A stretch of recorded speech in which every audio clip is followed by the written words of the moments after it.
Next question पे आते हैं, दैट इज क्वेश्चन नंबर 7। ज़्यादा टफ नहीं है ये क्वेश्चन में। कौन कौन सा एडजस्टमेंट है पता है।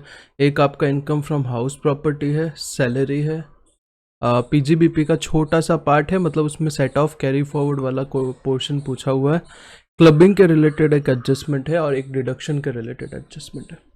सिंपल है। From the following details compute the total income and tax liability. यहाँ पे अच्छा हुआ पहले ही बता दिया क्या निकालना है। एक तो टोटल इनकम निकालना है और एक टैक्स लाइबिलिटी निकालना है। दो चीज़ें निकालनी है। सिद्धांत का एज है 31 ईयर्स, दिल्ली का है, और दोनों हिसाब से देखना है, रेगुलर प्रोविजन के हिसाब से भी और 115 बीएससी के हिसाब से भी। दोनों प्रोविजन के हिसाब से देखना है। असेसमेंट ईयर 21-22 के हिसाब से। ठीक है सर। तो मतलब पहले हम लोग क्या करेंगे, रेगुलर प्रोविजन से निकाल देंगे, फिर 115 बीएससी से निकाल देंगे। सिंपल है। दोनों में से जो बेटर रहेगा वो सिद्धांत ले लेगा। एडवाइस करो मिस्टर सिद्धांत को कि क्या वो सेक्शन 115 बीएससी ऑप्ट करे या ना करे। ठीक है, करते हैं। सबसे पहले क्या दी हुई है, सैलरी की डिटेल। और यहाँ पे एक इंस्टीट्यूट ने बहुत अच्छा काम किया है। इंस्टीट्यूट तो अच्छा ही काम करता है, मतलब एक बहुत अच्छा वे अपने बेनिफिट के लिए बताया है कि हम लोग देखो पहले नॉर्मल पूरा कंप्यूटेशन करेंगे, फिर 115 बीएससी का पूरा कंप्यूटेशन करेंगे। करेक्ट है। तो इंस्टीट्यूट ने बताया अगर आपने नॉर्मल कंप्यूटेशन कर दिया तो उसमें कुछ एडलेस कर दो और वही 115 बीएससी का कंप्यूटेशन बता दो। मैं बताऊंगा आगे कैसे होगा, पर अपने लिए गुड न्यूज़ है, बस इतना समझो कि exam point of view good news है कि वहाँ पे कम टाइम में रहता है ना, तो फ़ायदा हम ले सकते हैं अगर ऐसा क्वेश्चन आया तो। और ऐसा क्वेश्चन आने का चांस है, लास्ट टाइम नहीं आया था। 115 बीएससी न्यू है, 7 को स्टार मार्क कर दो। ये आएगा या नहीं आएगा मुझे नहीं पता, पर ऐसे टाइप का आ सकता है कि जिसमें आपको दोनों कंपेयर करना पड़े, 115 बीएससी को और नॉर्मल को, और बताना पड़े कौन सा बेनिफिशियल है। और इंस्टीट्यूट के मॉड्यूल में ये क्वेश्चन दिया हुआ है, तो भाई अच्छे से करने में क्या तकलीफ है। सबसे पहले सैलरी इंक्लूडिंग डीए 3,35,000 टैक्सेबल है। बोनस 11,000 रुपये टैक्सेबल है। सैलरी ऑफ सर्वेंट जो एम्प्लॉयर ने आपको दिया है टैक्सेबल है, ऑब्वियस सी बात है। सिद्धांत ने रेंट पे किया है, कोई दिक्कत नहीं है। एचआरए वगैरह होता तो उसकी बात होती, वो तो कुछ दिया नहीं है। यहाँ पे सिद्धांत रेंट पे कर रहा है, तो रेंट का कोई रिलेशन नहीं है, टैक्सेबल नहीं है। 80GG भी नहीं डिडक्शन आएगा क्योंकि वो वहीं रहता है, आगे आएगा, उसका घर है। Bills paid by employer for gas, electricity, water provided for free cost at above flat taxable है। तो यहाँ पे 3,35,000 इनकम फ्रॉम सैलरी क्या बनेगा, 3,35,000, 11,000, 12,000 और 11,000। तो कैलसी ले लो, साथ में टोटल करते हैं। 3,35,000 प्लस 11,000 प्लस 12,000 प्लस 11,000। अभी का पोजीशन ये है, आगे कुछ चेंज होगा तो देखेंगे। 3.69 लाख आपका इनकम फ्रॉम सैलरी होगा। 50,000 का स्टैंडर्ड डिडक्शन मिल जाएगा। नॉर्मल प्रोविजन पहले निकाल रहे, 115 बीएससी पे अभी नहीं जा रहे, तो इसमें से 50,000 रिड्यूस कर देंगे तो 3,19,000 रुपये आपका क्या आ जाएगा, इनकम फ्रॉम सैलरी आ जाएगा। और भाई वीडियो को लाइक वगैरह कर देना, रीच बढ़ता है। ठीक है। 3.19 लाख आपका क्या आ जाएगा, इनकम फ्रॉम सैलरी आ जाएगा। और अगर हम लोग 115 बीएससी की बात करें तो ये स्टैंडर्ड डिडक्शन का बेनिफिट नहीं मिलेगा, यही आपका क्या होगा, इनकम फ्रॉम सैलरी होगा। इतना सिंपल है, यहाँ तक समझा। हाँ सर। नेक्स्ट आते हैं, यहाँ पे इनकम फ्रॉम हाउस प्रॉपर्टी का कुछ एडजस्टमेंट दिया है। सिद्धांत ने एक फ्लैट परचेज किया है कोऑपरेटिव हाउसिंग सोसाइटी में। कहाँ पर, दिल्ली में, for 4,75,000 in April 2014, which was finance by a loan from LIC of ₹1,60,000। देखो मतलब क्या बोल रहा है, 4.75 लाख का लोन है। इसके 3 सोर्स है। पहला सोर्स है LIC का लोन जो कि 1,60,000 का है। दूसरा है उसका खुद का सेविंग जो है 65,000 का। और तीसरा है डिपॉजिट लिया है उसने कोई नेशनलाइज बैंक से 2.5 लाख रुपए का, 2.5 लाख का बैंक से डिपॉजिट लिया है, जिसके लिए उसने अपना घर लीज पे दे दिया है उनको 10 साल के लिए। जो घर है वही लीज पे दे दिया है 10 साल के लिए, और वहाँ से बैंक इसको 3,500 रुपये रेंट भी दे रहा है पर मंथ। सिंपल है। मतलब ये लोन को, मतलब ये घर को खरीदने के 3 सोर्स है। सबसे पहले LIC का लोन, दूसरा खुद का सेविंग, और तीसरा एक कोई नेशनलाइज बैंक है जिससे डिपॉजिट लिया है, उसके लिए घर को 10 साल के लिए लीज पे दिया है और उसका लीज भी आ रहा है। तो सबसे पहले लीज रेंटल कितना आ रहा है, 3,500 पर मंथ। तो 3,500 इंटू 12 कितना आएगा, 42,000 रुपीज़। 42,000 रुपीज़ क्या है आपका GAV है, कुछ और इन्फॉर्मेशन नहीं दिया तो यही GAV मानेंगे। उसमें से यहाँ पे म्यूनिसिपल टैक्स का अमाउंट दिया हुआ है 4,300 रुपीज़, तो ये क्या होगा 42,000 minus 4,300 will be 37,700 rupees. Simple है, यस। अभी इसमें से क्या करना पड़ेगा, अभी इसमें से अपने को रिड्यूस करना पड़ेगा, एक तो 30% का अमाउंट 30%, और दूसरा अपने को रिड्यूस करना पड़ेगा ये लोन जो है इसके ऊपर इंटरेस्ट। तो 1,60,000 लोन है, उसके ऊपर 15% इंटरेस्ट, दैट विल बी 24,000, और ये जो नेट आएगा ये अपना क्या बन जाएगा, इनकम फ्रॉम हाउस प्रॉपर्टी बन जाएगा। यहाँ पे सर हाउस इंश्योरेंस करके भी कुछ दिया हुआ है, इसका क्या करने का? सर हाउस इंश्योरेंस जो दिया हुआ है वो 30% में काउंट हो जाता है, क्योंकि इनकम फ्रॉम हाउस प्रॉपर्टी जब मैंने पढ़ाया था तभी आपको बोला था इसमें कुछ और चीज़ें अलाउड वगैरह नहीं होगी, वो 30% में सब आ जाता है। म्यूनिसिपल टैक्स अलग से अलाउड होता है, और इनकम फ्रॉम हाउस प्रॉपर्टी का कुछ पुराने लेक्चर्स मेरे जब नया नया मैं पढ़ाता था तभी के, नया नया मतलब 1 साल पहले की बात है, यूट्यूब पे डाले हुए, अगर आप चाहिए तो आप चेकआउट कर सकते हो, ठीक है। मतलब पूरा इनकम फ्रॉम हाउस प्रॉपर्टी आपको मिल जाएगा। थोड़ा सा टेक्नोलॉजी अच्छा नहीं रहेगा शायद, क्योंकि वो फर्स्ट टाइम जब पढ़ा रहा था वो मतलब ज़्यादा टाइम भी नहीं हुआ, 1 साल भी नहीं हुआ रहेगा, तो वो टाइम की बात है, तो आप देख सकते हो 1 साल भी नहीं हुआ रहेगा, लास्ट दिसंबर जैन की बात है, अभी तक अक्टूबर चल रहा है, ठीक है। He earned 2,700 in shares speculative business and loss of 4,200 in cotton speculative business। दोनों स्पेकुलेशन वाले बिजनेस है, एक में क्या हुआ है गेन हुआ है, दूसरे में लॉस हुआ है। नेट तो लॉस है ना, 2,700 का गेन है और 4,200 का लॉस है, तो 1,500 रुपये का क्या है, लॉस है। स्पेकुलेटिव बिजनेस का लॉस है, कुछ नहीं कर सकते भाई, स्पेकुलेटिव बिजनेस का लॉस सिर्फ स्पेकुलेटिव बिजनेस के गेन से ही सेट ऑफ हो सकता है और किसी से नहीं हो सकता, तो ये आप क्या कर दोगे, कैरी फॉरवर्ड कर दोगे। Is it simple. फिर इन द ईयर 2015-16 उसने क्या किया है, he had gifted 30,000 to his wife, अपनी वाइफ को 30,000 रुपये का गिफ्ट दिया है, और अपने बेटे को 20,000 रुपये का गिफ्ट दिया है, जो कि 11 साल का है, मतलब माइनर है, माइनर का प्रोविजन था, याद है। Gift amounts were advance to mister Rajesh. Gift का क्या कर दिया है, गिफ्ट को एडवांस कर दिया है राजेश को, जो कोई दूसरा आदमी है, who was paying interest eight 19% per annum. Provision समझो कि अगर सिद्धांत खुद क्या करता, एडवांस करता और उसको इंटरेस्ट मिलता, तो क्या होता, सिद्धांत के हाथ में टैक्सेबल हो जाता। पर सिद्धांत ने उल्टा रूट पकड़ा है, अपनी वाइफ को गिफ्ट किया, अपने बच्चे को गिफ्ट किया। अभी वाइफ और बच्चा क्या कर रहे हैं, राजेश को गिफ्ट कर रहे हैं। इंटरेस्ट बच्चे वाइफ को आया, सिद्धांत को आया, बात तो एक है, क्लबिंग प्रोविजन अप्लाई हो जाएंगे। सबसे इनकम फ्रॉम अदर सोर्सेस में ये पार्ट आएगा। IFOS में सबसे पहले बच्चे वाला, बच्चे को कितना दिया था, सन को 20,000 रुपीज़ दिया था, इंटरेस्ट मिल रहा है 19%, 3,800। पर आपको पता होगा तो बहुत अच्छे से ध्यान रखो, माइनर चाइल्ड को क्या मिलता है 1032 में डिडक्शन मिलेगा 1,500 रुपया पर चाइल्ड, तो आपका कितना आ जाएगा 2,300 will be your taxable amount.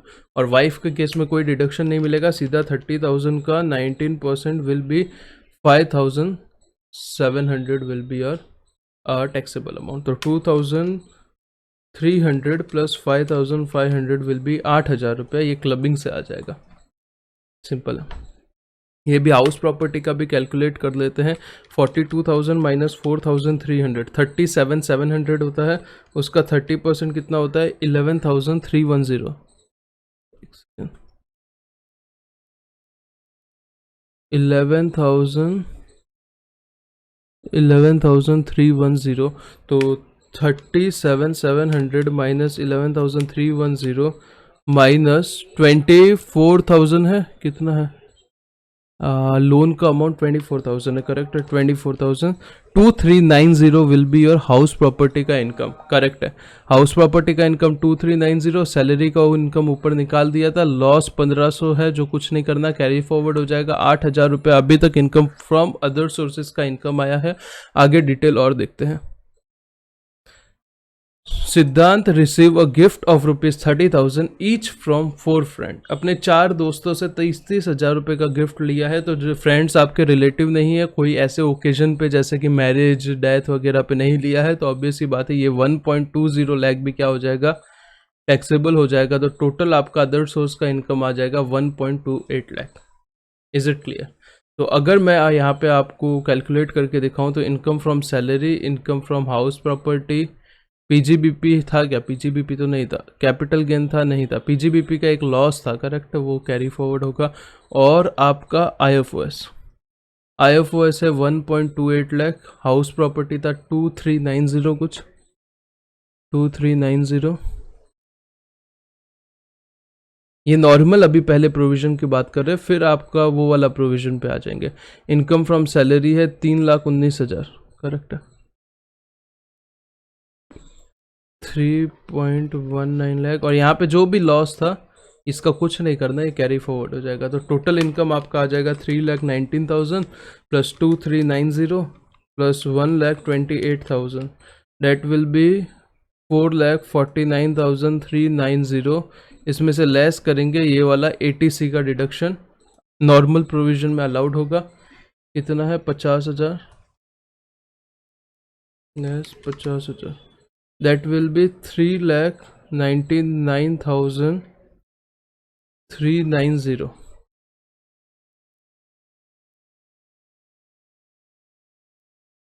Check कर लेते हैं। और इसके ऊपर टैक्स निकालना तो बड़ा ही सिंपल है, 3.5 रुपए तक कोई टैक्स नहीं आएगा, उसके ऊपर 5% आएगा। 3,99,390 ये आपका अमाउंट आ गया। 3,99,390 के ऊपर कितना? 5% टैक्स आएगा, मतलब 3,99,390 माइनस 2,50,000 पे 5%, करेक्ट है। 7470। सिद्धांत इंडिविजुअल भी है, साथ में रेजिडेंट भी है, करेक्ट है, तो उसको रिबेट मिल जाएगा 87A का पूरा अमाउंट, 12,500 रुपये तक रिबेट मिल जाता है, तो नील विल बी और टैक्स अमाउंट। नॉर्मल प्रोविजन समझा? नॉर्मल प्रोविजन समझा। अभी देखो 115 बीएसी और नॉर्मल प्रोविजन में सिर्फ 3 जगह पे फर्क है। कौन कौन सी 3 जगह पे फर्क है? सबसे पहला फर्क है कि स्टैंडर्ड डिडक्शन नहीं मिलेगा, तो आपका इनकम फ्रॉम सैलरी का अमाउंट हो जाएगा 3.69 लाख, क्योंकि इसमें 50,000 का स्टैंडर्ड डिडक्शन था, करेक्ट है। दूसरा, क्लबिंग में ऐड हो जाएगा 1,500 रुपये एक और। 1,500 रुपये कौन सा? जो माइनर को डिडक्शन मिलता है ना 1032 में, वो अगर आपको याद होगा तो 115 बीएससी में नहीं मिलता। Is it okay? तो ये यहाँ पे ऐड हो जाएगा। और ये वाला स्टैंडर्ड ये एटीसी वाला डिडक्शन जो है चैप्टर 6 के डिडक्शन, उसमें अलाउड नहीं होता है, एक्सेप्ट 1-2 अलाउड होते हैं, पर ये एटीसी अलाउड नहीं होगा, तो ये क्या हो जाएगा? निकल जाएगा, करेक्ट है। तो मैं क्या कर देता हूँ, ये 4,49,390 में ऐड कर देता हूँ। एक तो 50,000 रुपया स्टैंडर्ड डिडक्शन वाला, और एक ऐड कर देता हूँ 1,500 रुपये। तो your tax total income will be 5,00,890। अभी ध्यान से सुनो, अभी मैं इंपॉर्टेंट बात बताने वाला हूँ आपको। क्या इंपॉर्टेंट बात बताने वाला हूँ? देखो वापस अभी कैलकुलेट करना है। एक हम लोग ने नॉर्मल तरीके से कैलकुलेट किया पूरा नोट वोट लिख के। अभी सेकेंड टाइम जब हम कैलकुलेट करेंगे तो सर 2 रास्ते हैं। कौन से 2 रास्ते हैं? एक तो वापस से पूरा कैलकुलेट करो। कैसे पूरा कैलकुलेट करो? हर एक चीज़ का इन डिटेल डालो, जैसे कि income from house property, PGBP, capital gain, जो भी डिटेल्स है वो पूरी डालो। और दूसरा क्या रास्ता है, जो कि इंस्टीट्यूट ने बोला है कि आप ऑल्टरनेटिवली कर सकते हो, वो वाले रास्ते पे ध्यान दो, क्योंकि एग्जाम में वो वाले रास्ते से आपको थोड़ा टाइम बेनिफिट मिल सकता है। मैं बताऊंगा इंस्टीट्यूट ने कहाँ पे लिखा है, डोंट वरी। निकाल देते हैं पहले।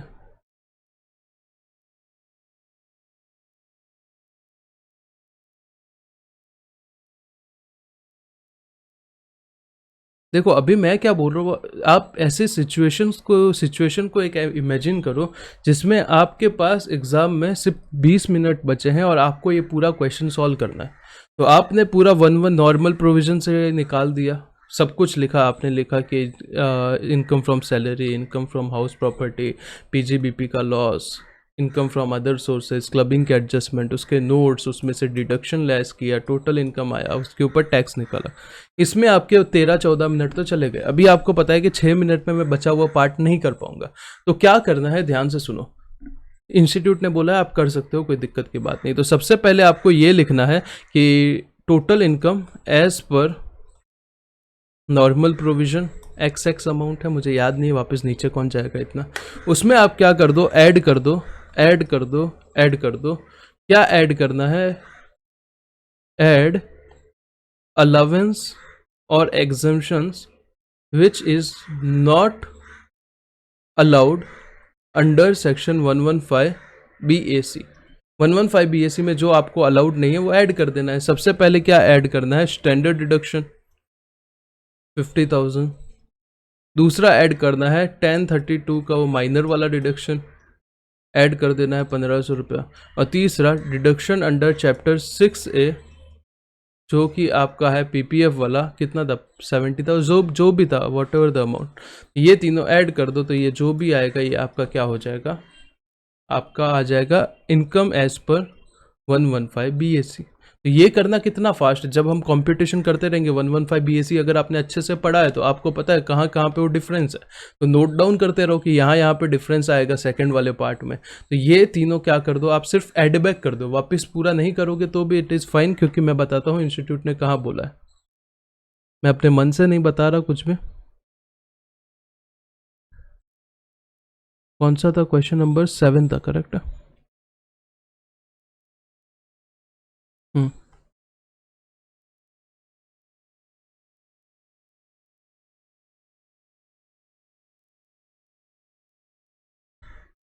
अगर आप देखोगे ये सबसे पहले ये लोग ने नॉर्मल कंपटीशन किया है, नॉर्मल प्रोविज़न के रेगुलर प्रोविज़न के हिसाब से, तो वो हम लोग ने कर दिया ऑलरेडी, ठीक है।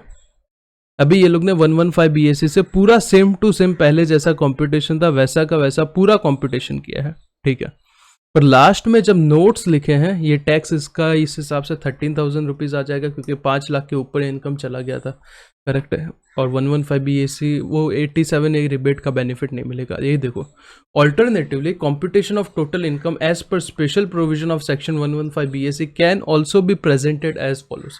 ऐसे भी आप प्रेजेंट कर सकते हो। सबसे पहले total income as per regular provision कितना है, 399 390 है जो पहले वाले प्रोविजन, उसमें ऐड कर दो standard deduction which as it would not be allowable under special provision, exemption 1032 as it would not be available under special provision, और 80C as no deduction under chapter 6A is allowed under special provision। तो ये तीनों क्या किया आपने, add कर दिया और ये आपका आ गया टोटल इनकम। अभी इसके ऊपर सीधा आप क्या निकाल दो, टैक्स निकाल दो, जो तो 2 मिनट का काम है। Is it simple? Yes sir, यही करना है, वो वाला नहीं करना है। अगर आपको ये जम ही नहीं रहा, इसमें जमने जैसा तो कुछ है नहीं, पर समझो कुछ ऐसा आपको लग रहा है तो फिर वो आपकी इच्छा है, आपकी श्रद्धा है, पर मेरे हिसाब से तो भाई यही करना है, इसमें कुछ टाइम वेस्ट नहीं होगा आपका, आपके भलाई की बात है। It is assume that the note में क्या लिखा है, entire loan of 1,60,000 is outstanding. Obvious बात है, तभी 15% डिडक्शन रहेगा, कुछ प्रिंसिपल अमाउंट निकल गया रहेगा तो फिर उतना कम हो जाएगा। पर अपने को सोचने की ज़रूरत नहीं है भाई, रियल लाइफ का सिनारियो नहीं है, हम तो यही अज्यूम करेंगे। सिंस सिद्धांत का जो फ्लैट है वो कोऑपरेटिव सोसाइटी में है which is rented out nationalise bank, और वो भी दिल्ली में है, तो वो 80CC के लिए एलिजिबल नहीं है। जैसे मैंने ऊपर आपको बोला था, रेंट पे करते हैं तो उसका डिडक्शन मिलता है ना। In respect of rent paid by him for his accommodation in Delhi, since one of his conditions satisfied for claiming deduction under 80CC is that assessee should not own any residential accommodation in same place। अगर आपका वही जहाँ पे आप काम कर रहे हो, जहाँ पे आपने घर रेंट पे लिया हुआ है, वहाँ पे अगर आप कोई दूसरा घर ओन करते हो तो आपको 80CC में डिडक्शन नहीं मिलता। वो उन्हीं को मिलता है जिनका कोई घर वर नहीं है, ठीक है। तो आपको 80CC में डिडक्शन नहीं मिलेगा। आपको सिर्फ इतने नोट नहीं लिखने, आपको और भी नोट्स लिखने हैं, जैसे कि 115 बीएससी में ये 3 खर्चे अलाउड नहीं होंगे। आपको ये भी नोट लिखना है ऊपर, अगर आप देखेंगे तो हाउस प्रॉपर्टी में वो एक था ना इंश्योरेंस का खर्चा, वो 30% में इंक्लूड हो जाएगा। आपको क्लबिंग के रिलेटेड स्पेशल नोट लिखना पड़ेगा। आपको 1032 का नोट लिखना पड़ेगा, 1500 का डिडक्शन मिलेगा। आपको गिफ्ट का 56/10 का एक नोट लिखना पड़ेगा कि सिंस वो रिलेटिव नहीं है, ना कोई ऐसा ओकेजन है, तो ये एग्जाम नहीं होगा। 56/10 में चार्जेबल टू टैक्स होगा in hand of receiver, correct है। नोट्स लिखने में कहीं कंजूसी नहीं करनी है, अपने को जहाँ जहाँ रेलेवेंट लगता है वहाँ वहाँ पे लिख के आना है। एग्जामिनर को नहीं पता हम कितना पढ़े हैं, जब तक हम लोग वहाँ पे बुक में आंसर बुक जो भी होगी उसमें लिख के नहीं बताएंगे उसको कि हम कितना पढ़े। भाई उसको क्या सपना आएगा कि भाई तू कितना पढ़ा था, 12 घंटा पढ़ा था, 10 घंटा पढ़ा था। उसके लिए जो उसका आंसर शीट है वही सब कुछ है कि इसमें जिसने जो जो चीज़ें लिखी है इतना इसको आता है। तो जितना ज़्यादा हो सकता है, जितना ज़्यादा पेन चलेगा एग्जाम में, उतने ज़्यादा मार्क्स आएंगे। सिंपल सा कंक्लूजन है। तो ज़्यादा पकाऊंगा नहीं, क्वेश्चन नंबर 7 खत्म होता है। भाई वीडियो को लाइक वाइक करो, और भी कोई फ्रेंड है जिनको ये चैप्टर में कंफ्यूजन है उसके साथ शेयर करो। बोलने का पर्पस क्या है भाई, रीच बढ़ेगा, ऑब्वियस सी बात है। Thanks a lot for watching this video, God bless you.